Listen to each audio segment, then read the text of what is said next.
At least यहाँ तक corrective structure की प्राइस एक्शन के साथ। लेकिन मार्केट ने यहाँ तेजी के वॉल्यूम के साथ फ्राइडे को इंपल्स क्रिएट किया, तो इस हिसाब से गोल्ड को आपको इस वीक समझना होगा। ठीक है, प्राइस एक्शन स्ट्रक्चर देखा जाए तो आपके पास एक बहुत बड़ा फंडामेंटल भी है। सबसे पहली बात यह है, मार्केट जैसी ओपन होती है, अगर हमें ऊपर का मार्केट मूव देती है, it is good, it is good. लेकिन क्योंकि हमारे पास ऊपर से इंपल्स आया हुआ है, तो अगर ये करेक्टिव स्ट्रक्चर बनता है तो फिर आपको शॉर्ट टर्म के लिए बायर रहना पड़ेगा। इस शॉर्ट टर्म के बाद मार्केट एक और ड्रॉप करे, इस लो को ब्रेक करे, और इस लो को भी ब्रेक कर दे तो क्या ही बात हो सकती है। इसके बाद अगर मोमेंटम स्लो हो गया और मार्केट ने दोबारा करेक्शन करी, it will go more down. तो इस प्राइस एक्शन के साथ अभी तक ये स्ट्रक्चर बन, अगर मार्केट ने यहाँ पर ओपनिंग के बाद मंडे वाले दिन करेक्टिव स्ट्रक्चर बनाया या प्राइस ने करेक्शन करी, तो हम एक और ड्रॉप देख सकते इस प्राइस एक्शन को आपने डाउन साइड में। तो उम्मीद है आपको जो है वो गोल्ड पे क्या चलने वाला है, क्या होने वाला है, उसकी समझ में आ गई होगी।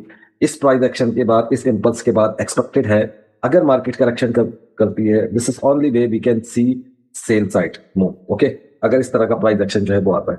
बाकी जो है वो अगर खुलते साथ ही मार्केट नीचे जाती है, तो एक प्रेशर के साथ, एक फिनिशिंग मूव के साथ मार्केट इस प्राइस एक्शन को कंप्लीट करने के बाद पुश कर सकती है ऊपर की तरफ। फिर फंडामेंटल पे के दौरान हमको एनएफपी और एफओएमसी में देखना पड़ेगा फिर मार्केट क्या सोच रही है, कैसा प्राइस एक्शन बना रही है। बीटीसी को देखते हैं। हम पहले बेसिकली ये एक्सपेक्ट कर रहे थे मार्केट इस प्राइस एक्शन के साथ नीचे का स्ट्रक्चर बनाए, और बिल्कुल एग्जैक्टली पिछली अपडेट अगर आपने देखे, मार्केट ने ये स्ट्रक्चर बनाया। अब एक्सपेक्टेड है कि मार्केट ऑलमोस्ट 125 को हिट करे। फिलहाल जब तक अंटिल अनलेस बीटीसी 125 के पे हिट नहीं करता, हम आगे का नहीं सोच सकते। एक्सपेक्टेड है मार्केट 125 के 130 के करीब इस वीक जा सकती है। सिल्वर की बात करें तो सिल्वर इस वक्त इस स्ट्रक्चर पर खड़ा हुआ है। लास्ट वीक हम यहाँ से बाई की तरफ देख रहे थे, उससे पहले हम सिल्वर पे यहाँ पे बाई की तरफ देख रहे थे, उससे पहले हम इस स्ट्रक्चर पे बाई की तरफ देख रहे थे, फिर इस स्पाइक पे बाई की तरफ देख रहे थे। तो ओवरऑल गुड है, ठीक है। फ्राइडे दिन वाले दिन ये वाला रिएक्शन मिला। आप एक्सपेक्ट ये कर सकते हैं मार्केट कंसोलिडेशन करे, वन मोर पुश डाउन, फिर इस स्ट्रक्चर के साथ मार्केट पुश करे ऊपर की तरफ। डॉलर देखते हैं। डॉलर लास्ट वीक हम देख रहे थे डॉलर डाउन साइड गिर सकता है ऑलमोस्ट 98 99 वाले एरिया से।